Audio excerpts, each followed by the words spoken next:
Hey Gav Gang, and welcome back to Path of Exile video. This time we are focusing on Pathfinder Poison Concoction for Heist. This character on the screen was the Poison Concoction Heist character I was testing with. However, it's now moving over to lab run farming, so it's got the gear that I was playtesting with, but as you can see, the gem sockets are open, they've been taken out, and so have all the flasks, and my tree is undergoing a change. So I can't show gameplay for this particular thing, but the POB I'm going to show you was tested on this character. Additionally, I did a solo self-hound standard run from Act 1 to Act 6, then got up to about level 50 and then ran some endless heist, and it worked fine. I haven't tested it in the league because I just haven't had time to do a league run through with the character. So disclaimers again, much like the Raider Toxic Rain Caustic Arrow, this build can be built a number of ways, different skills, different gear, different setups. I'm presenting to you this because I believe this is the best way to run this build specifically for running Heist. There are probably other content creators out there with Poison Concoction builds. Feel free to look them up and test those out at your leisure. Excuse me. So without further ado, let's bring on the path of building. There it is. So we start off with the Act 1, and after thorough testing in Act 1, the best way to run Act 1 with this build, unfortunately for those of you that hate it, is still Caustic Arrow. We run a 3-link Caustic Arrow, Mirage Archer Onslaught, with a 3-link Puncher, Blister Totem, Chance to Bleed setup. We then also have Dash and Blink Arrow as our main skills. The items have therefore been set up with that in mind. Your boots or gloves, well, at least your gloves, your helm, and if you want to wear body armor, one of those needs to be green, red, red to hold the totem, and then we're hoping that the weapon will be our triple green. Don't invest too much currency into these. A white short or longbow and a white fire arrow quiver, or a white level 1 quiver, whatever they're called, I can't remember, will be fine. As soon as we get to Mervale, as soon as we've killed Mervale, the quiver and the bow are being dumped, because at that point we switch over to Poison Concoction. So with that in mind, let's presume we have killed Mervale and we switch over to our Act 2 to 4 tree. We come here. There's a little skill here where we change over to Poison Concoction after killing Mervale. So you'd kill Mervale and then you would either log or portal back to Act 1 to do your change. Poison Concoction, LMP, Chance to Poison. We still use Dash. We drop Blink Arrow because that requires a bow. We no longer have one. And then we get a Precision and Vitality. And to make sure we have enough mana for all our poison flasking, we keep them at level 1. We never ever level them past level 1. Item wise, we then switch over to a shield. Now you can either buy the shield in Act 1 and get just any shield, just so you have a shield, while you do that little run from the waypoint at the end of Act 1 into Act 2 town, and then you're looking for an all elemental resistance shield implicit. They come in 3 levels, 4%, 8% and 12%. They're static, and that they're not rolled, that's how they come. And through the campaign, that's what we'll be looking for: a 4, 8 and then a 12 elemental resist armor and energy shield. The rest of the gear should all be 4 links. Hopefully you'll get movement speed on your boots. And the basis for the 4 links can be anything which you need for your skills. So the tree here takes us from Act 2, after the Mervale kill, up to Act 4 and the normal lab. In the first lab we take Nature's Reprisal. Because this build heavily requires intelligence, we have had to take a Thieves Craft.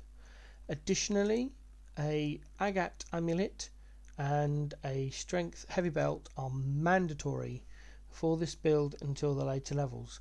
The higher the attributes on these two items, the better, and the less gearing you'll have to do for stats elsewhere, and you can concentrate on getting resists and or movement speed on your boots. Skill wise, I know that's a lot of writing. Let's go through it.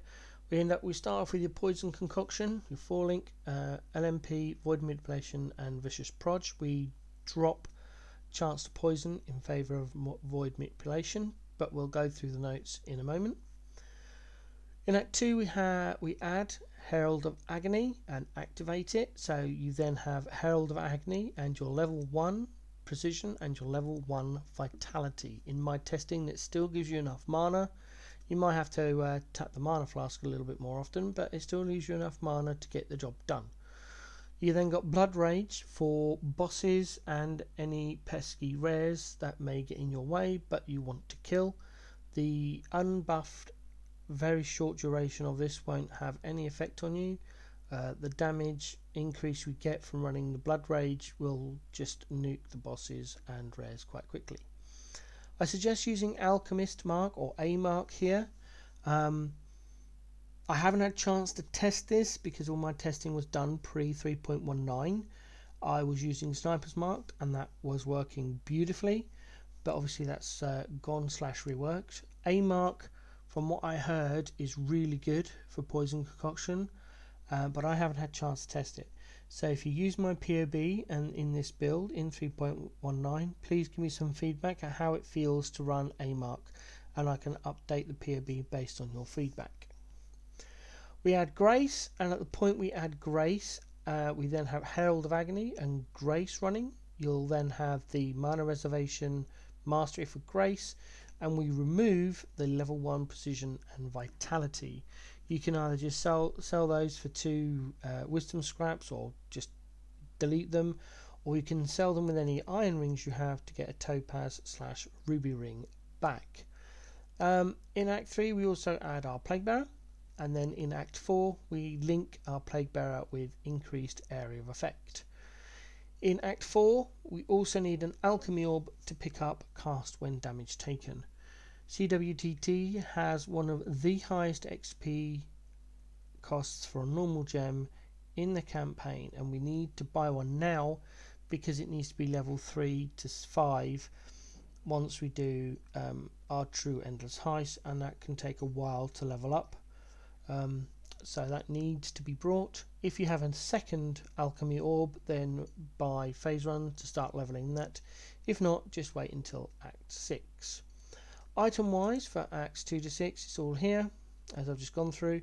A note on the life and mana flasks. Ideally you want to be using the highest level mana flask your character level allows, and the same with the life flasks. At least one of them must be brought from the vendor as soon as you enter the town, so it is the absolute highest level that your character can hold.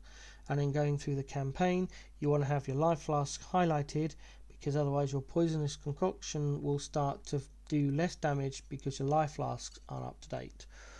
Also note, just as a reminder, that if you pick up a weapon and it auto equips in your main hand, your poison concoction damage will be next to nothing. So you may want to go into the game, into the options, and turn off auto equip so that doesn't happen. This does mean any other items you pick up you will have to equip manually in the inventory section, so I'll let you decide which way you want to do that.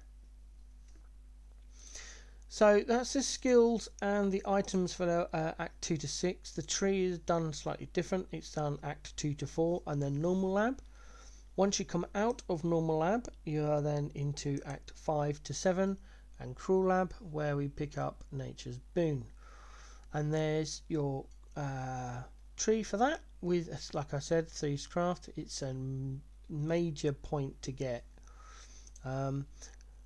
Once you hit Act 6, so just before we're going into Act 7, you do the gem quest if your league's starting, so it's a Lilith quest.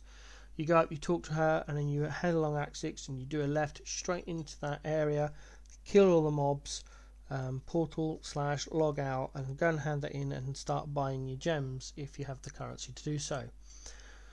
So in Act 6, hopefully, ideally, you'd have a 5 link. In SSF, you may have found one. In trade, buy one if you can, if you have the currency to do so. And at this point, mana becomes irrelevant because we switch over to life tap on our poisonous concoction. Also, we are then into Greater Volley, Unbound Elements, and GMP. And then there we go. We also have our cast and damage taken setup running with Molten Shell and life tap. Our full auras, you should be able to get it according to my calculations because mana isn't an issue. Everything's on life tap. Poison Flask, cast and damage taken. Phase Run is linked with life tap as a 2-link. Plague Bearer is linked with Area of Effect as a 2-link. And then for our main curse, we are using Frostblink, Hex Touch, Despair, and life tap. That's for groups. Now, if you've been using a mark, then you might want to choose to run a mark or Alchemist's Mark to give its full name as a separate 1-link as part of this setup. So you have that for bosses rather than getting too close with the Frostblink, Hex Touch, Despair setup. This is why we don't care about mana. The only thing that isn't life tapping is your Plague Bearer, and that costs so little mana. It's 13 to turn it on and then back on and off, and you shouldn't be spamming it. You should be waiting till it's maxed out as incubating, turning it on, waiting for it to go down to 0, and then flip it back to incubating. So it's 13 mana every, I don't know, minute or so, maybe, depends on how long it lasts. And at that point we get to Act 6. Bam. So at this point you should be looking for a 12% elemental resists shield, a ceremonial kite. It is a level 34, so it is several levels below where we would be at this point, but it's the only shield that has a 12% all resist, and we have just killed Cadaver Act 5 and have taken a res hit, so that will help out a lot. Hopefully you've got a 5-link with triple green, blue, red. The gloves and again the boots, hopefully with MS. The gloves, again, any 4-link will do. Same with the helm, whatever sockets you need, just get a base of those sockets and chrome if you need to. Resist rings, you've taken a hit to your chaos resist, but according to the math on POB at Act 6, you will have a relevant chaos resist to be in pluses. So hopefully if you followed this tree you'll be there as well, and you'll just be ticking over into the positives. So with that in mind, you've also got your Granite Flask from your Act 5 quest as well, so that'll give you a nice buff to your armour. You don't have to roll it if you don't want to, just have it there and press it when you need it. So once we get into Act 7 and we've completed Cruel Lamp, we're into Act 8. So we'll switch everything over. At this point there's not much change. I'm aware this video is going to go on for a while because there's some other things I need to go through, but pretty much now you can see where it's going. Once you get to Act 10, you must have all your suppression stuff. So you must have picked up Mage Bane, and you've got to have got that word I can't say plus this one. And at this point, as soon as you click on this mastery, you must have evasion, boots, helm and gloves, otherwise you will not get 100% spell suppression. It's the only way we can do it on this build as a Pathfinder. I haven't done a raider version of a poison concoction. I personally don't like them. If you want to do that, this tree should work with the skills and the gear. You'd just be a raider, and therefore you'd save a few points because you probably wouldn't have to come down here to get Mage Bane, because you'd have 40% from the raider ascendancy. That's your choice. If you want to do that, feel free. I'm not providing a POB for it. I don't have time. I apologise. So with that in mind, we'll look over the skills, and the skills really don't change. 5 links, 3 links, 3 link, 2 link, 4 link move, 2 link.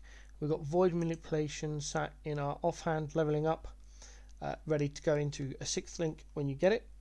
Items, We're still all in rares.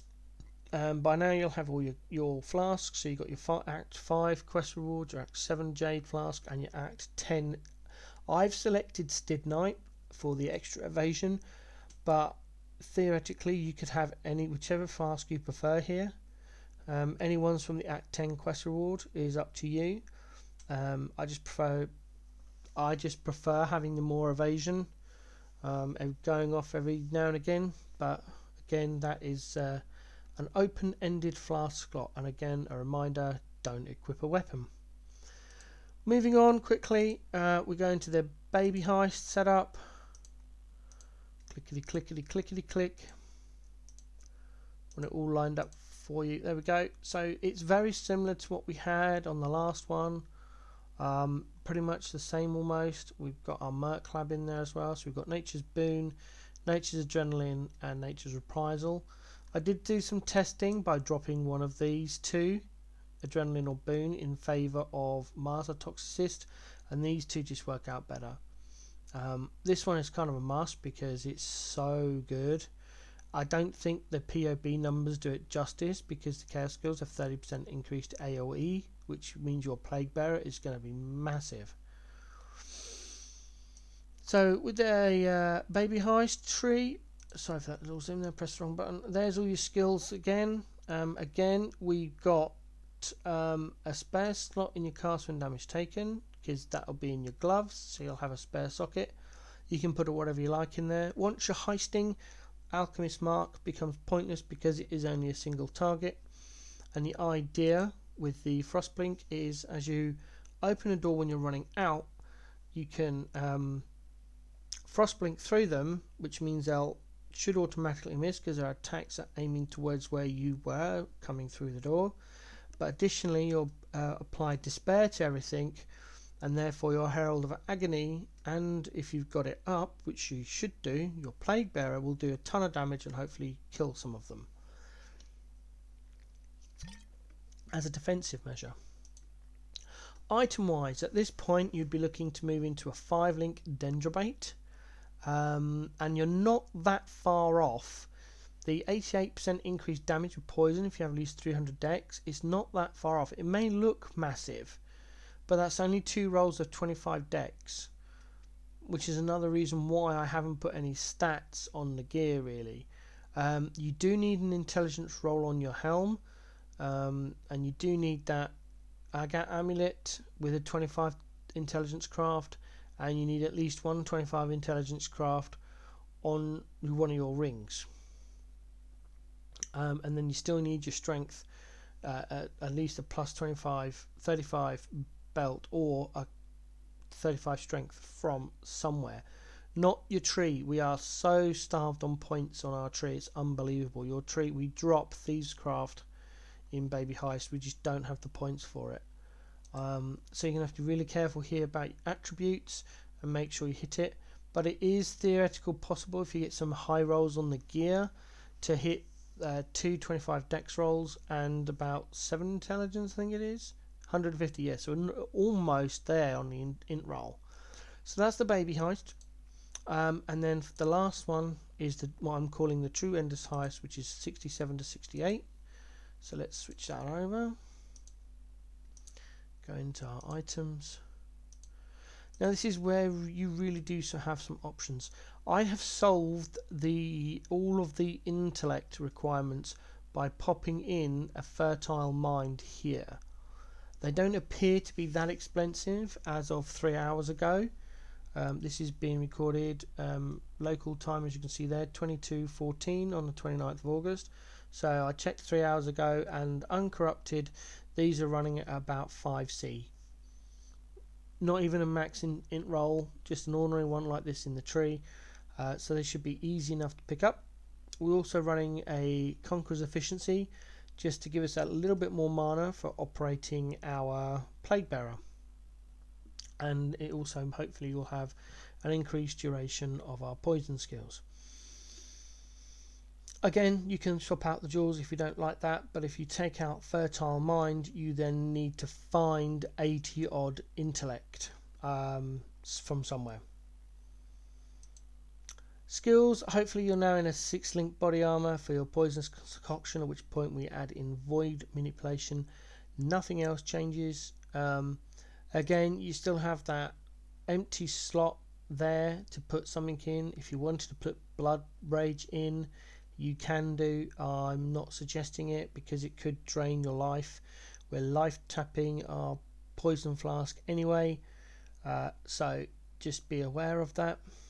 You'd also be then life tapping blood rage effectively because a life tap, and I'm not sure you'll have the mana to run it, but that, again, that's your choice. You've got a spare socket, put something in it. It's a gist. Or you could throw it into something with an abyss socket if there's one low enough. I've only just had that thought as I'm recording this video. So, item wise, there are some notes on the items we've got here, so I will go through those in a moment. So there's the 2 jewels: Fertile Mind, Conqueror's Efficiency, Devoto's Devotion, just because 20% increased movement speed, and the Chaos Resist. If you can get one with a minimum of 20% Chaos Resist, you are resist cap. Just by having this tree, 2 max rolled Chaos Res rings, and having Devoto's Devotion, you are Chaos Resist cap. Just saying.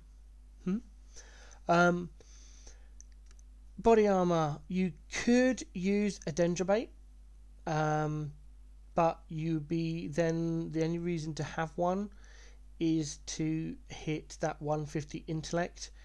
The 300 dex, you're now looking at getting an 80 dex because we're using Fertile Mind, so you will need to heavily tinker by either removing the Fertile Mind, which you then need over 100 intellect for, but you hit the dex mark easily, which means your movement speed would not change that great. Or we put back in the Fertile Mind and your int is nearly done. You're only 6 away from the 150 for the Dendrobate, but your dex, you need 80 dex. However, here's the good news. You will notice that our amulet slot is completely empty. That is because your shield, gloves have got 2 empty resist sockets because we have to have got a strength roll on there. Your boots are completely empty for 3 res rolls. You get elemental resist on your chaos wings, and you've got a heavy belt that has a strength implicit, so you don't need any stats on that. So again, that's 3, 6, 9, 12, 13, 14, 17 resist rolls. You should easily be able to cap your resists from that. If you switch over to the Dendrobate, it might be even easier because the Dendrobate has got plus 20 all resist, so it has less evasion and energy shield. I'm not sure. Let's have a look. What would it do to your movement speed, I wonder? Yeah, you lose movement speed quite significantly, but your res are better off, pretty much. Entirely your choice. You choose which one you want to do, whether you want to do a Queen of the Forest, whether you want to do a Dendrobate, or whether you want a rare. I'll let you decide. But the amulet slot is completely empty. You can put anything in there you like. You can go with a dex amulet, which will give you well rolled dex implicit, will give you 30 dex, push up to 250. You could go with, I think is it Citrin, which is a dex and int, which means you get your int node if you're going to go with Dendrobate, and you get more dex. Or you could go with a percentage life one. The amulet slot is open. You choose what you want to put in there, basically. It's completely empty, so whatever you want. Following on from that then, let's look at the notes. This is a long video, I apologise, but this build is harder to go through than the Toxic Rain. So on the notes here, as per normal, we've got what gems to pick up from what quests, with Act 1 focusing on Caustic Arrow and killing Mervale and Brutus. Excuse me. Once we do the all flame though, you do get your poisonous concoction, which you can then level in your offhand. So yeah, if you want to self cast the puncture, so it'd be self cast and chance to bleed, you can do, but it's better in a totem because then you can have 3 of them and you can then fire your caustic arrow self cast. After killing Mavail, we switch to poisonous concoction, so you'll then need to buy your position, your vitality, and your chance to poison. Your skill links then become dash, poison concoction, lesser multiple projectiles, chance to poison. So the 3-link green would probably be better off as your boots, gloves, hat, or body armor, rather than relying on the bow, and then having the bow as your puncher setup, which is the green and 2 reds. If you can get it that way, because then you can throw away those gems and the bow, they're not needed. And then here, like I said, you sell the bow, sell the quiver, and then you buy a shield, possibly a movement based one, just to get you through to Act 2, where you can start picking up the all elemental resist. And then this is how your gems should look at the end of Act 1. And it just goes through. Act 2 is there. This all links up to what's going on with the tree, the skills and the items. These are the best colours I could find. Hopefully it doesn't upset anyone with eyesight issues and colours. I apologise, but it's the only way I can do it. And again, I've only just thought about that while I'm recording this video, so my apologies if you find them irritating or wrong. I could probably try and change them, or you can change them yourself once you get the POB. Act 2 is all there. Act 3, again, like the Toxic Rain, I have put the option of getting a hoop of all. This will make your life so much easier on your attributes and your elemental resist, and provide you some damage, and the rarity is kind of null and void really, unless you're doing Baby Heist. Once you get to 4 to 6, again, it's a lot easier. It's all the notes are there. You could possibly pick up a Death's Rush. So potentially you could be running 1 Hoop of All, 1 Death Rush, or Rares, or whatever. However you like to run the rings, that's your choice. And then here we get to Act 6, where we've got all the re-gears, and a big reminder here that when you go into true endless heist, you remove Alchemist's Mark, because it is no point. It is too janky when you're running through at high speeds doing heist. You want to just get shot of it so you're not accidentally casting it. And there's all the links there. This is where I talk about the Dendrobrate and the Queen of the Forest, and there's the Fertile Mine. You lose the dex, blah blah. Conqueror's Efficiency.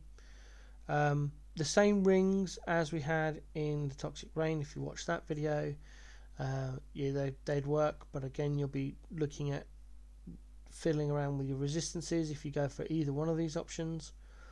And if you really want to invest, once you get to true endless heist, then there's the alt gems you can pick up or farm, alt quality gems. A note, we do not get to the lofty levels on this POB to run any awakened gems. They are all minimum or at least level 70 required, and we only go 67, and then we go up to 68, and then bounce back down to 67. If you want to take this build further, you can do. There are other builds out there. The YouTuber Tenkiei is, I think I pronounced their name correctly, is running a high level poison concoction build in maps, and that one looks really good at a high investment level. So I will try and find his video covering that and pop it in the description below. And then from there you could then do the standard, I have too much money, I want to just play this build. You could get an Ashes of the Stars. If you get an Ashes of the Stars, this should allow you to drop the life tap from the poison flask and then run it into mana again, which will free up an option of running another damage gem in the poison cock setup. Probably at that point you'll be looking to run Deadly Elements, because that focuses rather on doing the hit, more on the damage over time, and it's such a huge boost to their damage over time. Mage Blood, Corrupted Gear, Corrupted Gems, blah blah blah. Yeah, so that's that. That's the POB. I hope you enjoy the build. Stay safe in Rogue Harbour.